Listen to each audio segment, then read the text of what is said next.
세탁소 직원 손이라 악수하기 싫네요. 최은영의 모욕적인 말에 강미옥은 고개를 떨구었습니다.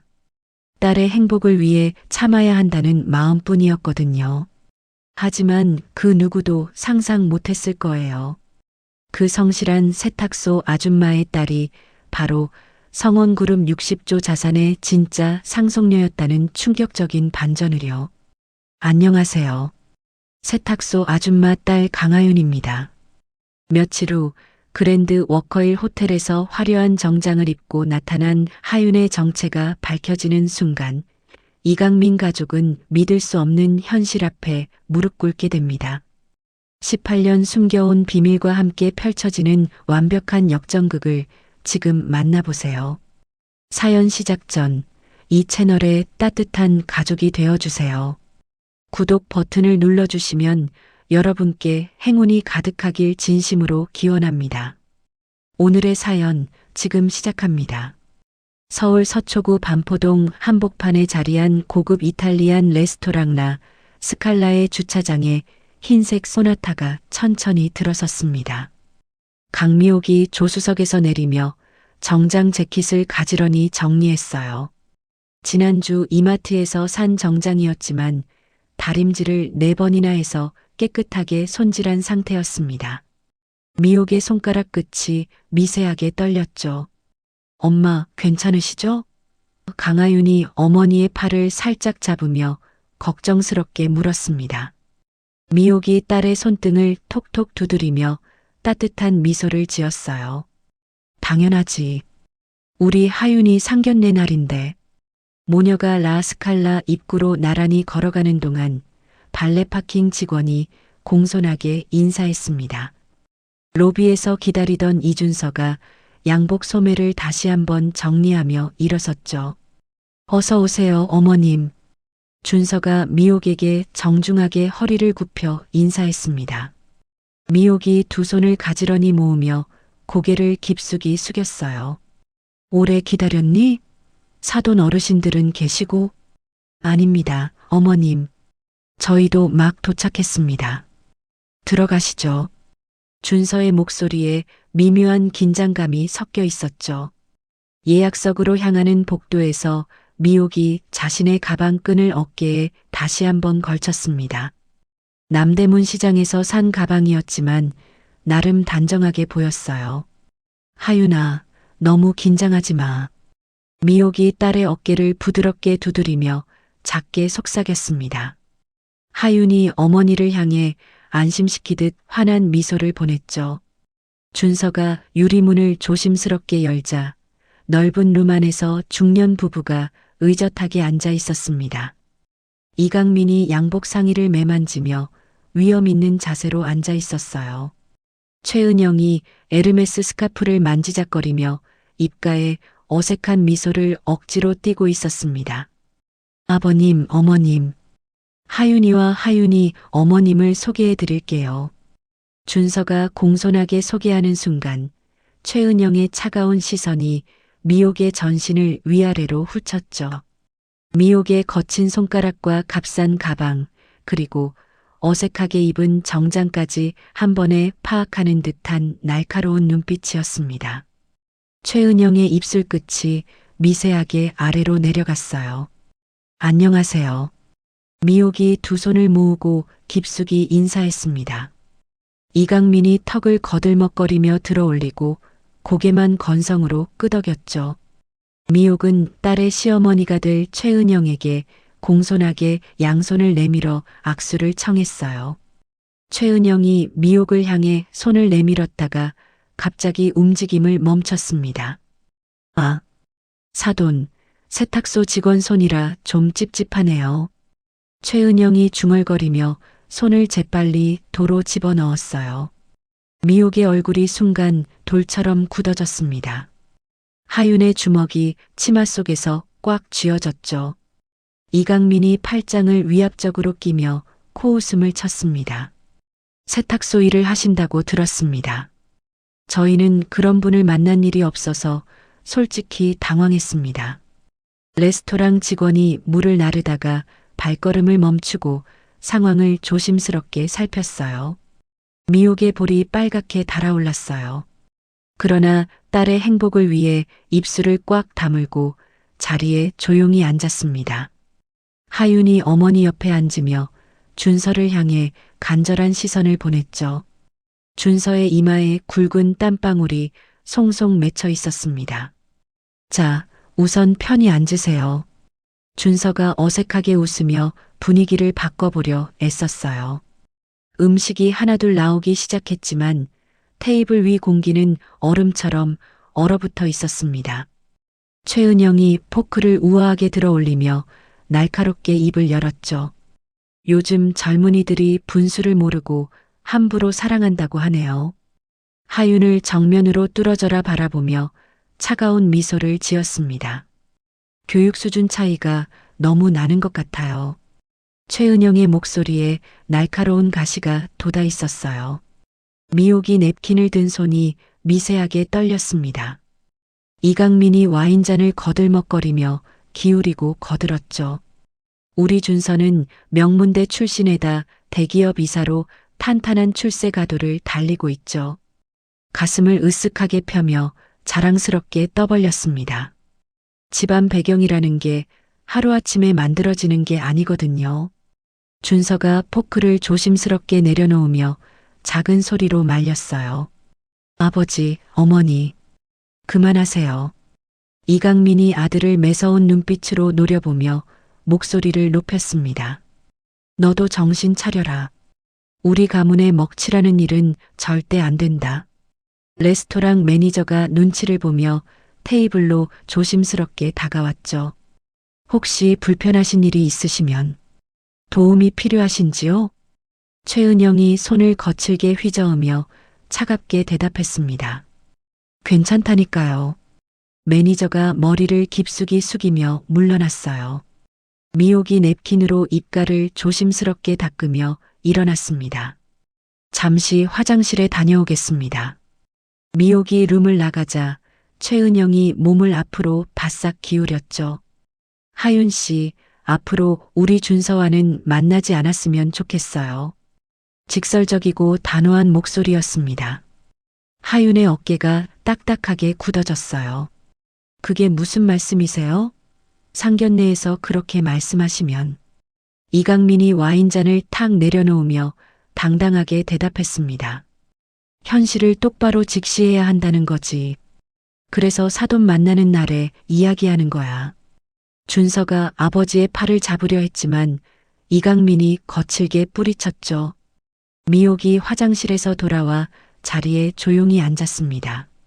눈가가 빨갛게 부어 있었어요. 식사가 끝나갈 무렵 계산 문제로 신경전이 붙었습니다. 이강민이 카드를 거들먹거리며 꺼내고 으스대듯 말했죠. 당연히 우리가 내야지. 미옥이 재빨리 지갑을 꺼냈습니다. 아니에요. 저희가 내겠습니다. 목소리가 떨렸지만 필사적으로 체면을 지키려 애썼어요. 이강민이 비웃으며 코웃음을 쳤습니다. 세탁소 직원이 이런 고급 계산을 어떻게 내겠나? 레스토랑을 나서는 길에 최은영이 일부러 큰 소리로 뽐내며 말했죠. 역시 격이 다르긴 하네. 다른 손님들이 고개를 돌려 힐끗힐끗 바라봤습니다. 미옥의 어깨가 초라하게 움츠러들었어요. 주차장에서 준서가 뒤늦게 뛰어와 미옥에게 깊숙이 고개를 숙였습니다. 어머님, 정말 죄송합니다. 저희 부모님이 너무 심하게 하셨어요. 미옥이 고개만 조용히 끄덕였죠. 하윤이 어머니의 굽은 어깨와 눈가에 맺힌 눈물방울을 가만히 바라봤습니다. 가슴속 어딘가가 저려오기 시작했어요. 택시 안에서 미옥이 딸의 손을 따뜻하게 잡았습니다. 괜찮다, 하윤아. 목소리에 깊은 상처가 배어 있었죠. 하윤이 주먹을 꽉 쥐었습니다. 18년 동안 어머니가 혼자 감당해 온 모욕들이 파노라마처럼 떠올랐어요. 준서가 전화를 서둘러 걸어왔습니다. 하윤아, 내일 부모님께 다시 제대로 말씀드릴게. 우리 결혼 이야기도 진지하게 해보자. 하윤이 창밖을 멍하니 바라보며 차갑게 대답했죠. 생각해 볼게요. 목소리가 얼음처럼 식어 있었습니다. 그날 밤 하윤이 침대에 누워 천장을 빤히 바라봤어요. 눈물이 뺨을 따라 주르륵 흘러내렸습니다. 어머니가 18년간 얼마나 많은 모욕을 견뎌왔을지 상상하니 가슴속에서 뜨거운 것이 끓어올랐죠. 옆방에서 준서가 이불을 뒤척이며 잠들지 못하고 있었습니다. 부모의 행동이 잘못되었다는 것을 알면서도 강하게 나서지 못한 자신이 한심스러웠어요. 하윤의 손이 침대맡 서랍으로 천천히 향했습니다. 그 안에는 18년 동안 연락하지 않았던 전화번호 하나가 적혀 있었죠. 하윤이 그 종이를 조심스럽게 꺼내 들었습니다. 할머니라고 적힌 두 글자가 희미하게 보였어요. 손가락 끝이 떨리며 핸드폰을 집어들었습니다. 이제 더 이상 참을 수 없다는 결심이 마음속 깊은 곳에서 솟아올랐죠. 상견례 다음 날 새벽 6시 최은영이 화장대 앞에서 샤넬 귀걸이를 차며 거울을 바라봤습니다. 입술에 붉은 립스틱을 바르가며 차가운 미소를 지었어요. 오늘은 확실하게 정리해야겠어. 최은영이 혼잣말을 하며 고급 핸드백을 들고 집을 나섰습니다. 오전 8시 DS 상사 앞에 검은색 외제차가 멈춰섰죠. 최은영이 차에서 내려 회사 입구를 당당하게 걸어 들어갔습니다. 안내데스크 직원이 고개를 숙이며 인사했어요. 어떻게 오셨나요? 인사팀장님을 만나고 싶습니다. 최은영의 목소리에 위압감이 배어 있었습니다. 잠시 후 인사팀장이 나타나 최은영을 회의실로 안내했죠. 우리 아들과 사귀는 직원이 있는데 집안 사정이 맞지 않아서요. 최은영이 다리를 우아하게 꼬며 말했습니다. 인사팀장이 최은영의 고급스러운 차림과 당당한 말투에 압도되어 고개를 끄덕였어요. 어떤 직원인지 확인해 보겠습니다. 강하윤이라는 직원입니다. 어머니가 세탁소 직원이라고 하더라고요. 최은영이 비웃으며 덧붙였습니다. 인사팀장이 컴퓨터를 켜고 하윤의 신상 정보를 검색하기 시작했죠. 오전 9시 사무실에 출근한 하윤이 자리에 앉자 동료들의 시선이 쏠렸습니다. 하윤아, 인사팀에서 찾더라. 옆자리 동료가 하윤에게 작게 귀띔했어요. 하윤의 얼굴이 순간 굳었습니다. 무슨 일인지 아세요? 잘 모르겠어. 뭔가 개인적인 일 같던데. 동료가 어깨를 으쓱하며 대답했죠. 오전 10시경 사무실 곳곳에서 수군거리는 소리가 들리기 시작했습니다. 세탁소 딸이라며? 재벌 아들과 사귄다던데. 어머, 진짜? 하윤이 업무를 보려 해도 주변의 시선과 속삭임이 신경 쓰였어요. 손이 떨려 키보드를 제대로 치기 어려웠습니다. 직속 상관인 과장이 하윤의 자리로 다가왔죠. 하윤 씨, 요즘 개인적인 일로 업무 집중도가 떨어지는 것 같은데. 목소리에 은근한 압박감이 실려 있었습니다. 하윤이 고개를 숙이며 대답했어요. 죄송합니다. 더 신경 쓰겠습니다. 회사는 사적인 문제를 끌어들이는 곳이 아니야. 과장이 차갑게 말하고 자리를 떠났습니다. 다른 동료들도 하윤을 대하는 태도가 어색하게 변했죠. 점심시간 준서가 카페에서 커피를 마시고 있을 때 어머니로부터 전화가 걸려왔습니다. 준서야, 성보그룹 회장 딸과 맞선을 주선했다. 최은영의 목소리가 흥분되어 있었어요. 오후에 바로 만나거라. 엄마, 나는 하윤이가 있다고 했잖아요. 준서가 당황하며 거부했습니다. 그럼 용돈과 차를 모두 끊겠다. 최은영이 단호하게 경고했죠. 준서의 얼굴이 창백해졌습니다. 엄마, 그런 식으로 협박하시면 안 되잖아요. 협박이 아니라 현실이다. 세탁소 딸과 어울리는 내 모습을 더 이상 못 봐주겠어. 최은영이 전화를 끊어버렸어요. 같은 시간 이강민이 골프장 클럽하우스에서 동료들과 술을 마시고 있었습니다. 아들이 세탁소 딸과 사귄다며 골치가 아파. 이강민이 소주잔을 기울이며 하소연했죠. 그거 빨리 정리하는 게 좋겠어. 맞아. 집안 체면이 말이 아니지. 골프 동료들이 하나둘 조언했습니다. 우리 은영이가 직접 나서서 정리하고 있어.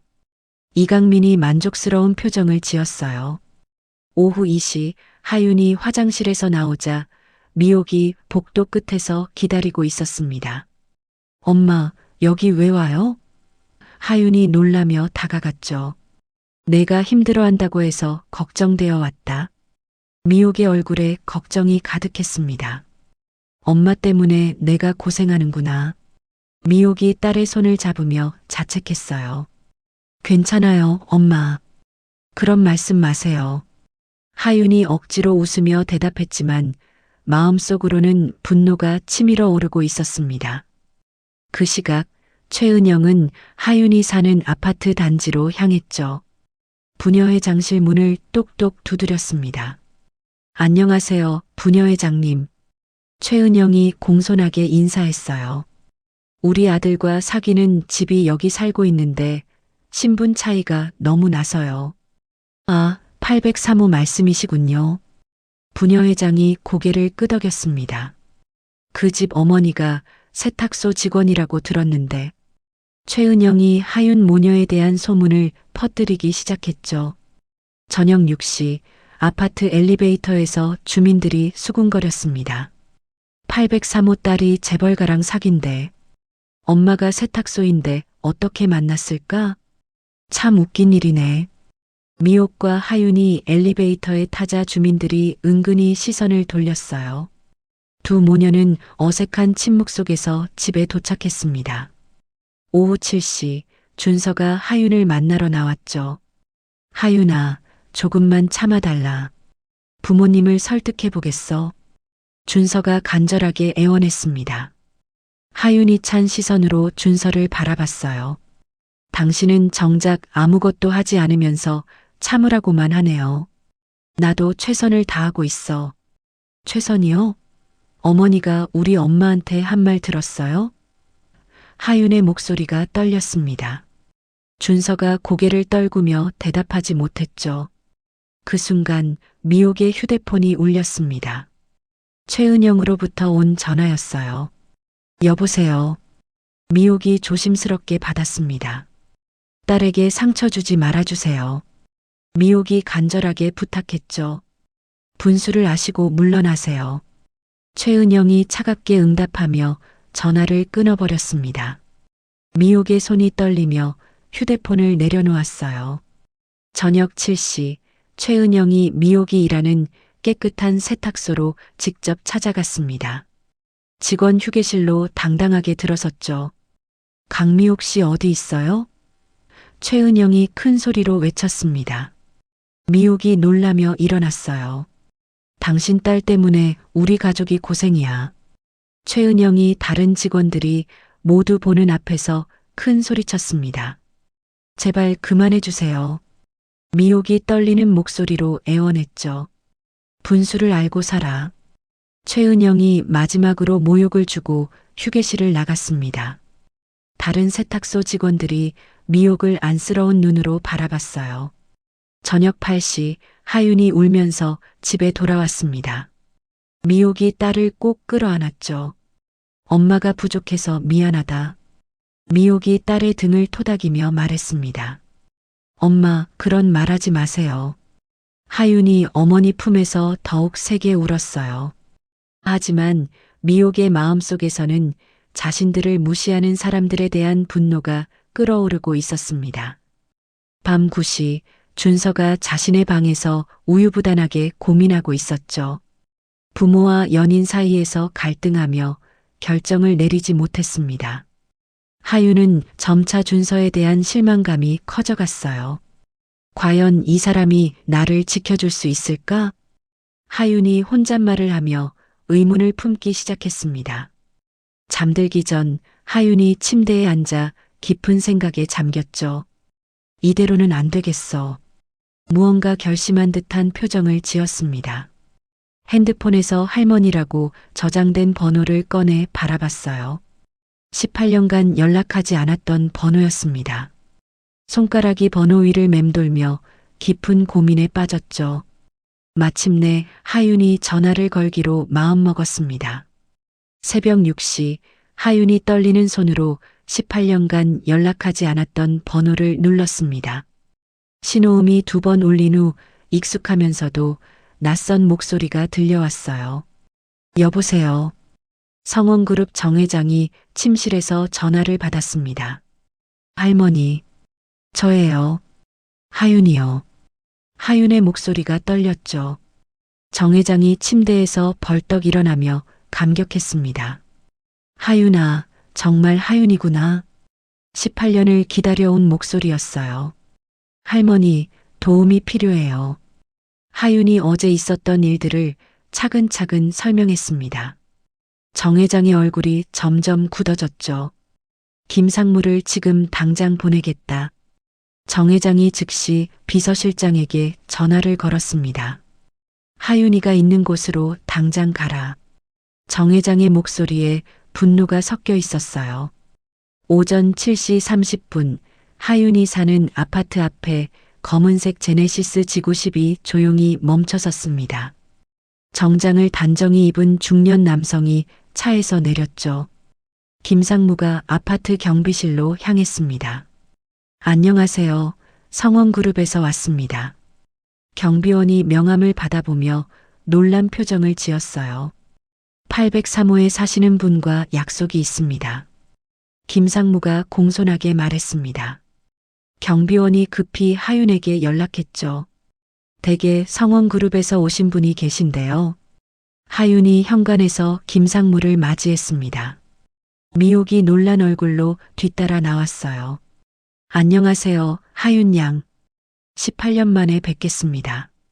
김상무가 깊숙이 인사했습니다. 저를 아세요?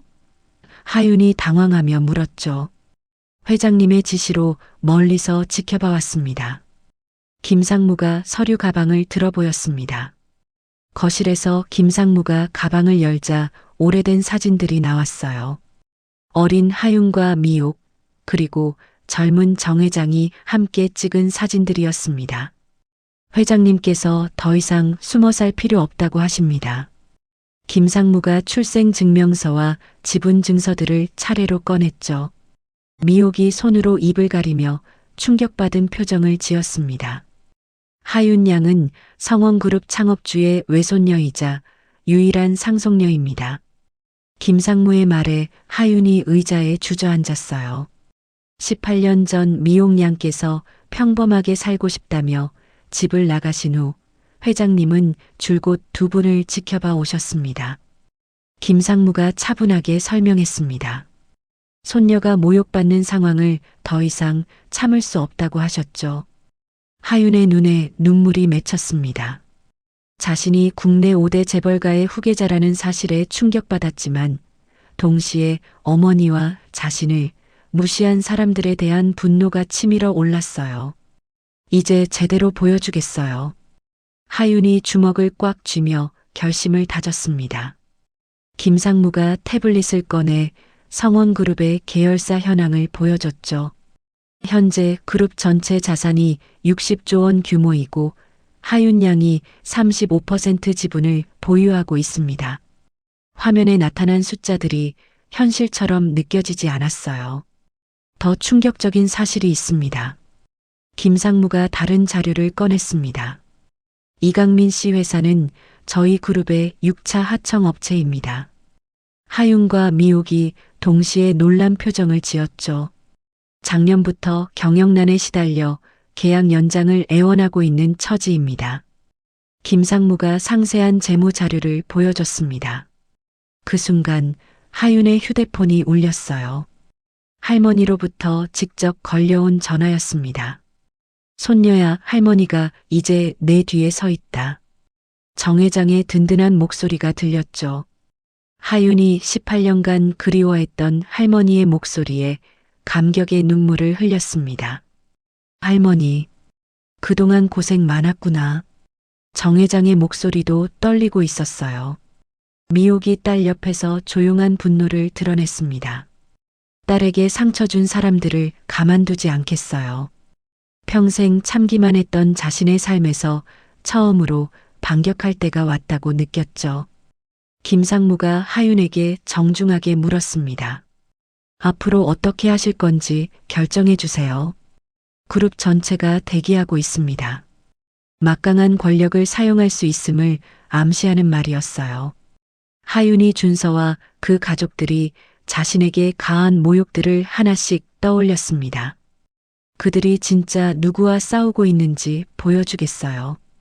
차가운 미소가 하윤의 입가에 번졌죠. 오후 1시 김상무가 업무 지시를 내리기 시작했습니다. 내일부터 언론 발표를 시작하겠습니다. 하윤의 정체 공개 작업을 준비하는 동시에 이강민 회사에 대한 계약 재검토 지시서를 작성했어요. 하윤이 준서에게 전화를 걸었습니다. 내일 모든 게 달라질 거예요. 목소리가 평소와 달리 차가웠죠. 그때도 지금처럼 나를 사랑할 수 있는지 보겠습니다. 준서가 당황하며 물었습니다. 무슨 말이야?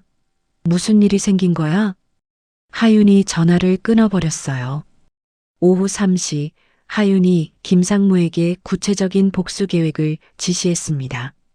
내일 당장 이강민 회사 앞에 우리 회사 차들을 보내주세요. 김상무가 고개를 끄덕이며 메모했죠. 그들이 누구를 건드렸는지 확실히 보여주겠습니다. 하윤의 목소리에 결연한 의지가 담겨 있었습니다. 저녁이 되자 미옥이 딸의 손을 잡았어요. 정말 이렇게 하는 게 맞을까? 엄마, 18년 동안 참으셨잖아요. 하윤이 어머니를 바라보며 말했습니다. 이제는 당당하게 사세요. 그날 밤 성원그룹 본사 60층 회의실에 임원들이 모였죠. 18년간 숨겨져 있던 진정한 후계자의 복귀를 위한 비상회의였습니다. 내일 아침 첫 뉴스부터 시작합니다. 홍보팀장이 보고했어요. 모든 언론사에 동시에 발표하겠습니다.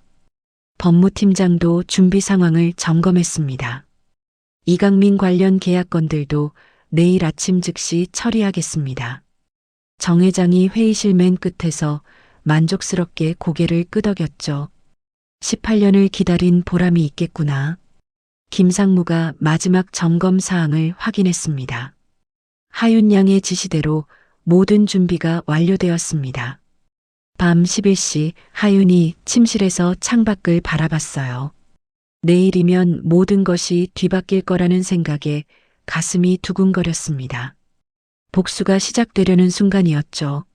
미옥도 잠들지 못하고 딸의 방 앞을 서성이고 있었습니다. 18년 만에 찾아온 반전의 기회였어요. 성원그룹 본사의 불빛이 새벽까지 꺼지지 않았습니다. 진정한 상속녀의 귀환을 알릴 준비가 착착 진행되고 있었죠. 새벽 6시 전국의 모든 주요 언론사에서 동시에 특종 뉴스가 터져나왔습니다. 성원그룹 3세 후계자 강하윤 양 18년 만에 정체 공개. 포털 사이트 메인 화면을 장식한 헤드라인이었어요. 하윤의 어린 시절 사진과 현재 모습이 나란히 게재되며 온 국민이 충격에 빠졌습니다. 아침 뉴스 앵커가 놀란 표정으로 뉴스를 진행했죠. 평범한 세탁소 직원 딸로 알려진 강하윤 씨가 사실은 성원그룹 창업주 정 회장의 외손녀였습니다. 경제 전문가가 화상으로 연결되어 해설했어요. 이는 경영계 최대 반전이라고 봐야겠습니다. 오전 7시 최은영이 거실에서 아침 뉴스를 보다가 들고 있던 찻잔을 바닥에 떨어뜨렸습니다. 이게 무슨... 최은영의 얼굴이 창백해졌어요. 이강민의 휴대폰이 요란하게 울리기 시작했습니다. 사장님, 뉴스 보셨나요? 회사 직원의 다급한 목소리가 들렸죠. 이강민이 급히 회사로 향하던 중 다시 집으로 방향을 틀었습니다. 오전 8시 이강민 회사 앞에 15대의 고급 벤츠와 제네시스가 일렬로 도착했어요. 검은 정장을 단정히 입은 성원그룹 직원들이 줄지어 차에서 내렸습니다. 회사 입구 양쪽을 점거하듯 서 있는 모습이 위압적이었죠. 이강민 회사 직원들이 창문으로 내다보며 수군거렸습니다. 저게 뭐야? 성원그룹 차들 아니야? 왜 우리 회사 앞에? 웅성거리는 소리가 사무실 곳곳에서 들렸어요. 김상무가 이강민 회사 대표 번호로 전화를 걸었습니다. 성원그룹 하윤 부회장 명의로 긴급계약 검토가 필요합니다. 차가운 목소리였죠. 이강민이 그제야 하윤의 정체와 자신의 처지를 깨달았습니다. 손이 덜덜 떨리며 휴대폰을 제대로 잡기 어려웠어요. 이강민의 휴대폰에 확인 전화들이 쇄도하기 시작했습니다. 사장님, 이게 정말인가요? 뉴스에 나온 게 사실인가요? 거래처들과 직원들의 다급한 목소리가 끊이지 않았죠. 이강민은 상황 파악도 되지 않은 채 혼란에 빠졌습니다. 준서가 회사 사무실에서 동료들의 시선을 한몸에 받고 있었어요. 야, 너 정말 재벌가 딸과 사귀었구나. 대박이네. 진짜 신데렐라 스토리야. 동료들이 신기한 듯 바라보며 말했습니다. 준서가 당황하며 하윤에게 전화를 걸었지만 받지 않았죠. 몇 번을 시도해도 연결되지 않았습니다. 오전 10시 성원그룹 본사 60층 회장실에서 하윤이 할머니와 18년 만에 재회를 가졌어요. 정 회장이 손녀를 보자마자 두 팔을 벌려 끌어안았습니다. 이제 내가 떳떳하게 세상을 살 수 있구나. 정 회장의 목소리가 떨렸죠. 하윤도 할머니 품에서 감격에 눈물을 흘렸습니다. 그동안 고생했다. 정 회장이 책상에서 성원그룹 부회장 임명장을 꺼내 하윤에게 건네주었어요. 이제 정식으로 우리 그룹의 후계자다. 동시에 전 계열사 임원들에게 긴급 지시가 내려졌습니다. 새로운 후계자를 보필하라. 언론은 계속해서 하윤의 과거 행적을 추적 보도했죠. 18년간 평범하게 살아온 진짜 재벌가. 겸손한 세탁소 딸의 숨겨진 정체. 포털 사이트 댓글창이 뜨거워졌습니다. 완전 영화 같은 이야기네. 세탁소 무시한 사람들 어떡하지? 오후 1시 이강민이 떨리는 손으로 하윤에게 전화를 걸었어요. 하윤 양. 목소리가 겨우 나왔습니다. 사과는 직접 와서 하세요. 어머니께. 하윤이 차갑게 응답하며 전화를 끊어버렸죠. 이강민이 휴대폰을 들고 멍하니 서 있었습니다. 오후 2시 하윤이 그랜드 워커힐 호텔 다이아몬드홀에 이준서 가족을 초대했어요. 호텔 앞에 더 많은 고급차들이 도착했습니다. 기자들과 구경꾼들이 몰려들어 호텔 입구가 북적거렸죠. 플래시가 터지고 카메라 셔터 소리가 요란했습니다. 이강민과 최은영이 떨리는 다리로 호텔 로비에 도착했어요. 화려한 크리스털 샹들리에 아래에서 우아한 드레스를 입고 기다리고 있는 하윤의 모습에 완전히 압도당했습니다. 하윤이 냉정한 표정으로 일어서며 인사했죠. 안녕하세요. 세탁소 아줌마 딸 강하윤입니다. 차가운 목소리에 가시가 돋아 있었습니다. 최은영의 무릎이 후들거렸어요. 얼굴이 하얗게 질린 채 말을 잇지 못했습니다. 어머니께서 세탁소 딸이라고 하셨는데 맞아요. 하윤이 우아한 미소를 지었습니다. 하지만 동시에 성원그룹 상속녀이기도 하네요. 이강민의 얼굴이 흙빛으로 변했죠. 다리에 힘이 빠져 의자에 주저앉을 뻔했습니다. 준서가 뒤늦게 호텔로 뛰어왔어요. 하지만 이미 상황은 완전히 바뀌어 있었습니다.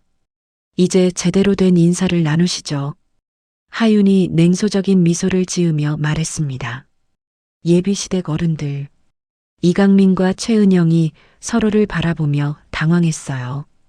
어제까지 무시했던 상대가 자신들의 운명을 쥐고 있는 상황이 되었습니다. 준서가 하윤에게 다가가려 했지만 하윤이 손을 들어 제지했죠. 준서 씨도 앉으세요. 할 이야기가 많으니까요. 호텔 직원들이 조심스럽게 지켜보는 가운데 긴장감이 흘렀습니다. 최은영이 떨리는 목소리로 입을 열었어요. 하윤 양, 아직 말씀하실 때가 아닙니다. 하윤이 단호하게 말하며 상황을 완전히 장악했습니다. 복수의 서막이 본격적으로 시작되는 순간이었죠. 호텔 다이아몬드홀에서 이강민 가족과 대면한 하윤이 즉석에서 김상무에게 전화를 걸었습니다. 지금 당장 예비시댁 회사와 관련된 모든 계약을 해지하세요. 하윤의 목소리가 차갑게 식어 있었어요. 협력 업체들에게도 거래 중단을 통보하시고요. 김상무가 태블릿을 꺼내 실시간으로 지시를 내리기 시작했습니다. 이강민과 최은영이 하윤의 전화 통화를 듣고 있었지만 아무 말도 하지 못했죠. 30분도 지나지 않아 이강민의 휴대폰이 요란하게 울리기 시작했습니다. 사장님, 죄송하지만 계약을 취소해야겠습니다. 협력 업체들로부터 연락이 쏟아져 들어왔어요. 성원그룹에서 연락이 왔는데요. 이강민이 당황하며 일어섰습니다. 잠깐만요. 이건 너무 갑작스러운데. 하윤이 이강민을 차갑게 바라보며 응수했어요. 갑작스럽다고요? 어머니께 하신 말씀은 어떻게 설명하실 건가요? 이강민의 얼굴이 창백해졌습니다. 하윤이 김상무에게 추가 지시를 내렸죠. 성원그룹과 거래하는 모든 업체들에게 통보하세요. 목소리에 단호한 결심이 배어 있었습니다. 이강민 회사와 거래할 경우 우리와의 계약도 검토하겠다고 말이에요. 이는 사실상 업계 전체에서의 퇴출 선언이었어요. 최은영이 다리에 힘이 빠져 하윤 앞에 무릎을 꿇으려 했습니다. 하윤이 손으로 제지하며 냉정하게 말했죠. 무릎은 나중에 꿇으셔도 됩니다. 최은영의 얼굴이 더욱 하얗게 질렸습니다. 아직 시작도 안 했거든요. 하윤의 말에 더 큰 응징이 기다리고 있음을 암시했어요. 준서가 다급하게 하윤에게 다가갔습니다. 하윤아, 우리 약혼한 사이잖아. 이렇게까지 해야 하나? 애원하는 목소리였죠. 하윤이 준서를 차가운 시선으로 바라봤습니다. 약혼한 사이라서 더 화가 나는 거예요. 목소리가 얼음장처럼 차가웠어요. 예비 신랑이 신부를 지키지 못한다면 무슨 의미가 있나요? 호텔 로비에 몰려든 기자들이 이 모든 상황을 카메라에 담고 있었습니다. 플래시가 쉴 새 없이 터졌죠. 실시간으로 속보가 나가기 시작했습니다. 성원그룹 상속녀, 예비시댁 회사 즉석 응징. 오후 3시 이강민 회사 앞에 더 많은 벤츠들이 추가로 도착했어요. 성원그룹 법무팀 직원들이 정장을 단정히 입고 회사로 들어갔습니다. 계약 해지 및 손해배상 청구 공문입니다. 법무팀장이 공문을 이강민 회사 총무에게 전달했죠. 이강민이 급히 은행으로 달려갔습니다. 대출 연장건으로 왔는데요. 떨리는 목소리로 말했어요. 죄송합니다. 성원그룹에서 부정적 신호가 왔습니다. 은행 직원이 단호하게 거절했습니다. 18년간 쌓아온 사업이 하루아침에 무너져 내리기 시작했죠. 이강민 회사 직원들이 갑작스러운 상황에 패닉에 빠졌습니다. 이게 뭐야? 갑자기 왜 이래? 사장님은 어디 가셨어? 당황하는 목소리들이 사무실에 가득했어요. 대부분의 직원들이 이미 새로운 일자리를 알아보기 시작했습니다. 오후 4시 하윤이 호텔 앞에 몰린 기자들 앞에서 입장을 발표했죠. 저는 복수하는 것이 아닙니다. 당당한 목소리였습니다.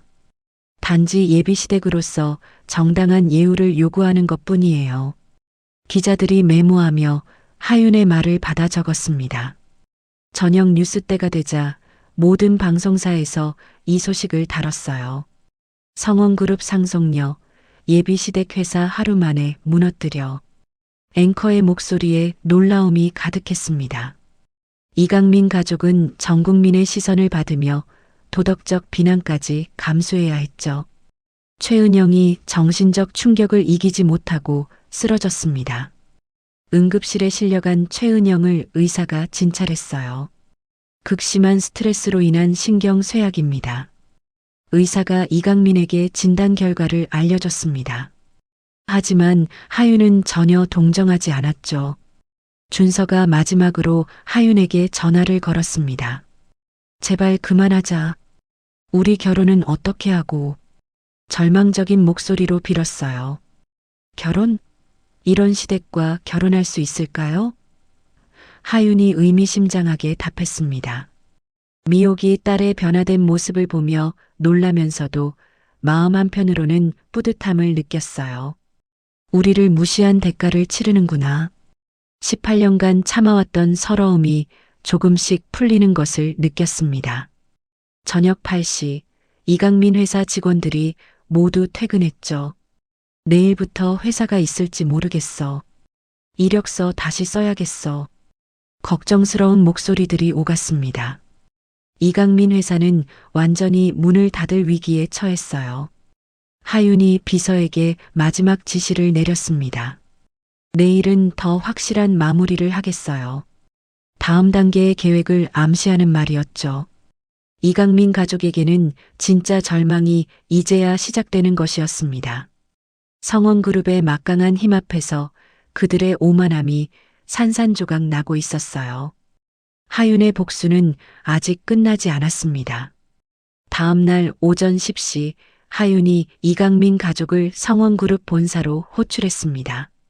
수백 명의 직원들이 지켜보는 가운데 1층 로비에서 공개적인 만남이 시작됐어요.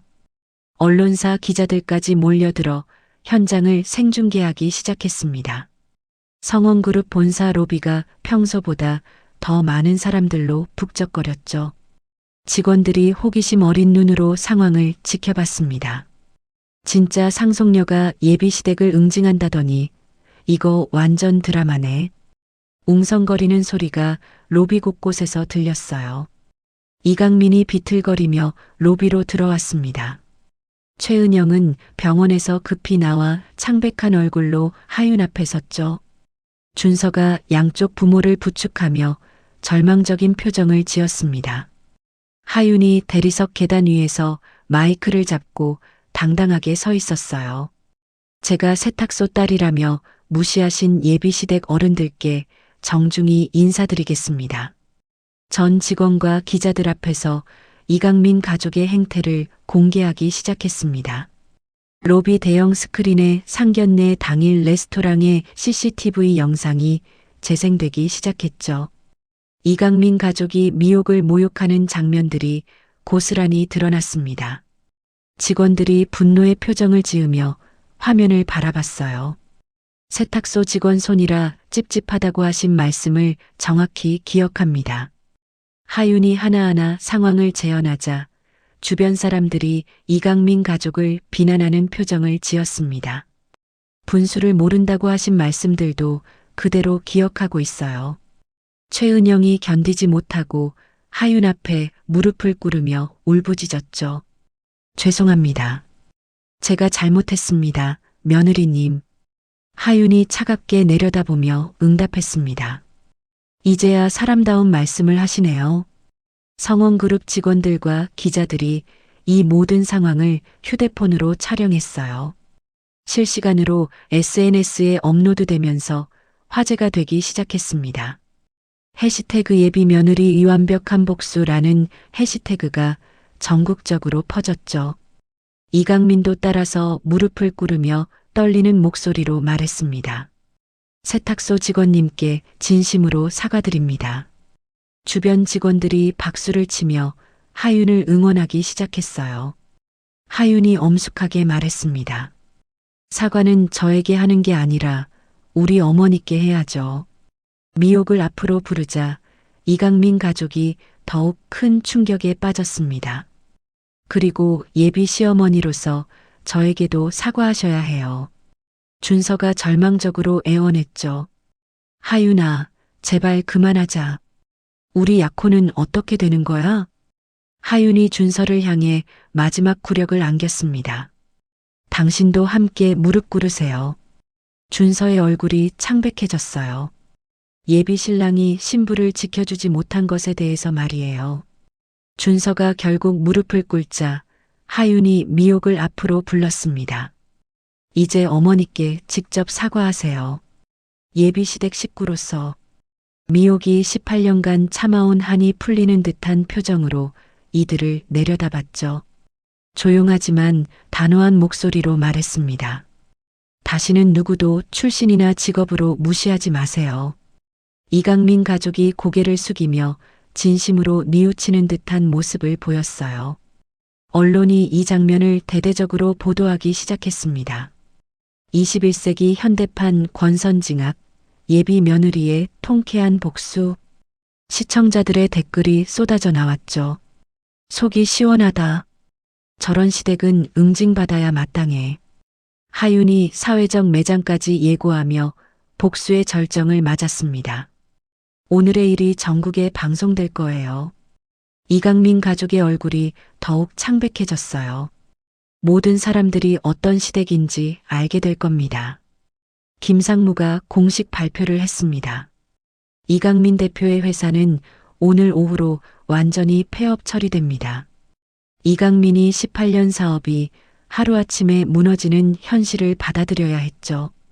준서가 무릎을 꿇은 채 마지막으로 애원했습니다. 하윤아, 우리 약혼만은 지켜줘. 하지만 하윤의 차가운 표정은 이미 모든 것이 끝났음을 보여주고 있었어요. 복수는 완성되었고 이제 새로운 결정만이 남아 있었습니다. 로비에 모인 사람들이 숨을 죽이며 하윤의 다음 말을 기다렸죠. 성원그룹 본사 로비에서 이강민 가족이 무릎을 꿇고 진심 어린 사과를 마친 후 하윤이 잠시 침묵을 유지했습니다.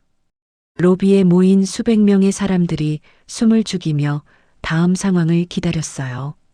기자들이 카메라를 집중하며 이 순간이 결정적 장면이 될 것임을 직감했습니다. 하윤이 미옥을 향해 고개를 돌렸죠. 어머니, 어떻게 하고 싶으세요? 최종 결정권을 어머니에게 넘기는 말이었습니다. 미옥이 깊은 생각에 잠기며 이강민 가족을 내려다봤어요. 18년간 참아온 모욕과 상처들이 떠올랐지만 복수보다는 다른 길을 택하기로 마음먹었습니다. 저는 복수보다는 용서를 택하겠어요. 미옥의 목소리가 로비 전체에 울려 퍼졌죠. 하지만 조건이 있습니다. 이강민 가족이 안도의 표정과 함께 감사의 눈물을 흘리기 시작했습니다. 하윤이 첫 번째 조건을 제시했어요. 다시는 누구도 출신이나 직업으로 차별하지 않겠다는 서약서를 작성하세요. 목소리에 단호함이 배어 있었습니다. 이를 어길 시 모든 재산을 사회에 기부한다는 법적 구속력 있는 약속도 포함해서요. 김상무가 즉석에서 태블릿을 꺼내 서약서를 준비했죠. 이강민과 최은영이 떨리는 손으로 서명하며 다짐했습니다. 다시는 이런 일이 없을 것입니다. 하윤이 두 번째 조건을 덧붙였어요. 이강민 씨의 새로운 사업은 성원그룹이 3년간 관리하겠습니다. 이강민이 고개를 끄덕이며 수용했습니다. 그 기간 동안 사회봉사 활동과 노동자 인권 개선에 앞장서야 해요. 마지막 조건이 발표됐죠. 매월 세탁소 노동자들을 위한 봉사활동에 참여하시고요. 최은영이 진심으로 고개를 숙였습니다. 매년 수익의 15%를 그들의 권익 향상을 위한 기금에 기부하셔야 해요. 하윤이 조건들의 의미를 설명했습니다. 이 조건들은 처벌이 아니라 교육이에요. 주변 사람들이 하윤의 말에 집중했어요. 진정한 인간이 되는 법을 배우는 기회를 드리는 것입니다. 로비에 있던 사람들이 그녀의 관용에 감탄했습니다.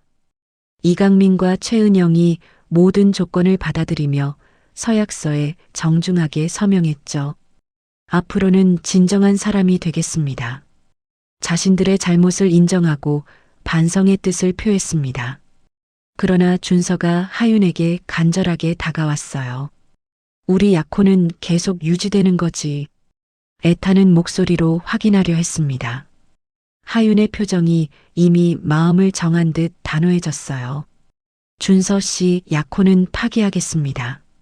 차가운 목소리로 선언했습니다.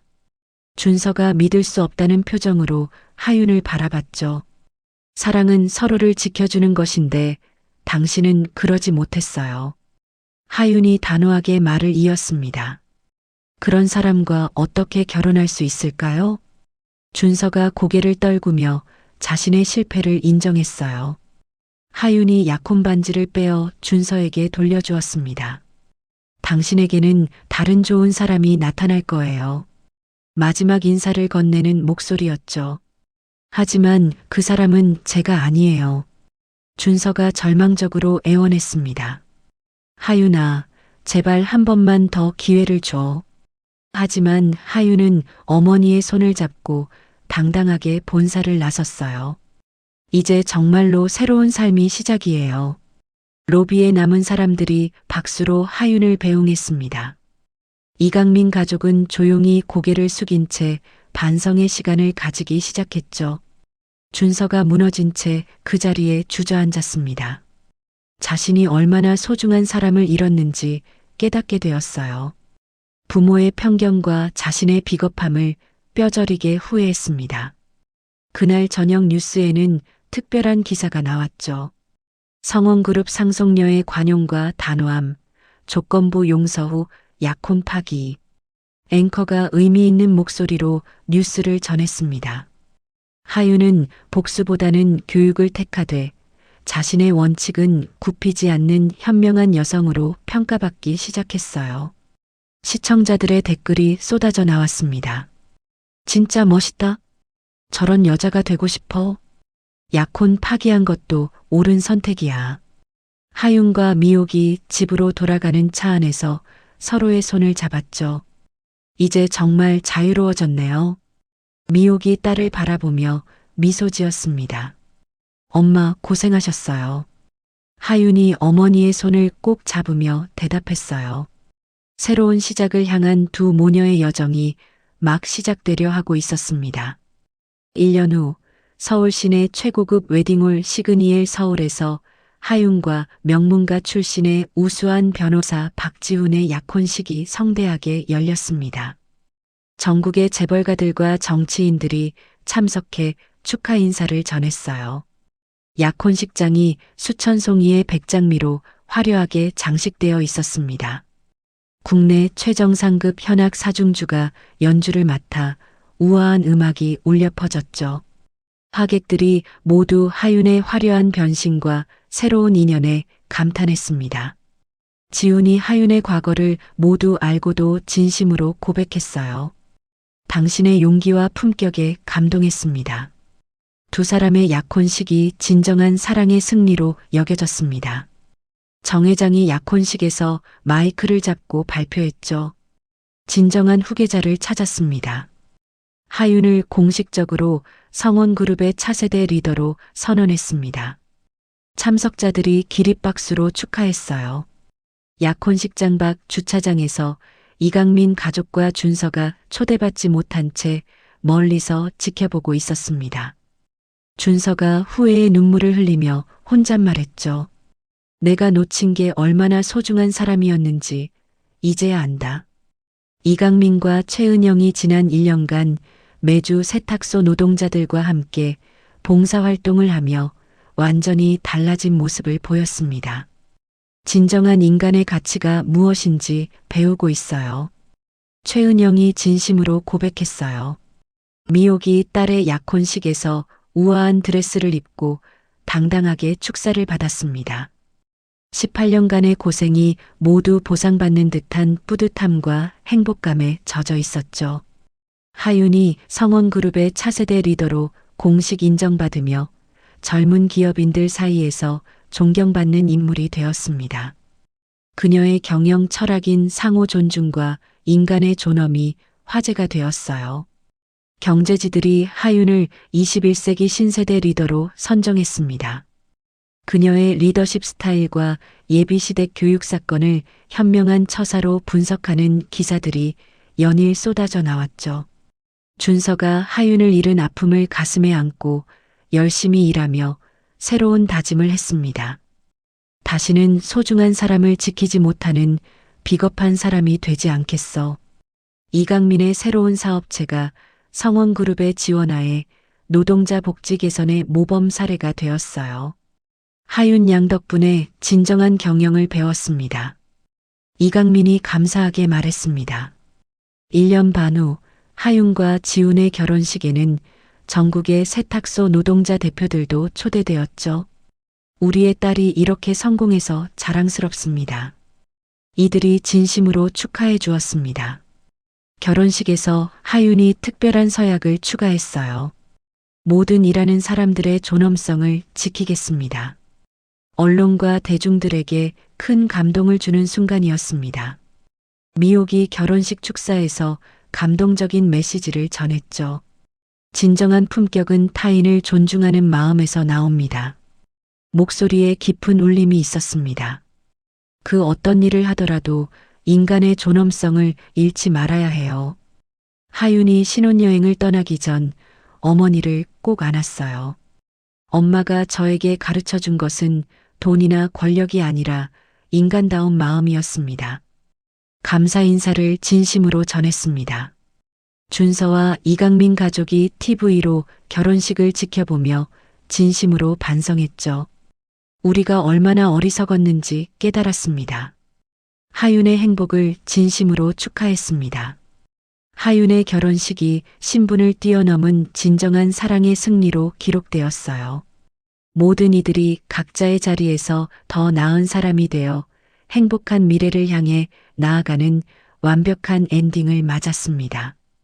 하윤과 지훈이 손을 잡고 새로운 인생을 시작하는 모습이 모두에게 희망을 주었죠. 진정한 사랑과 인간다운 품격이 승리한 아름다운 이야기가 막을 내렸습니다. 사람의 진짜 가치는 무엇으로 결정될까요? 출신이나 직업, 재산이 아니라 얼마나 타인을 존중하고 배려하는 마음을 가졌느냐로 결정되는 것 아닐까요?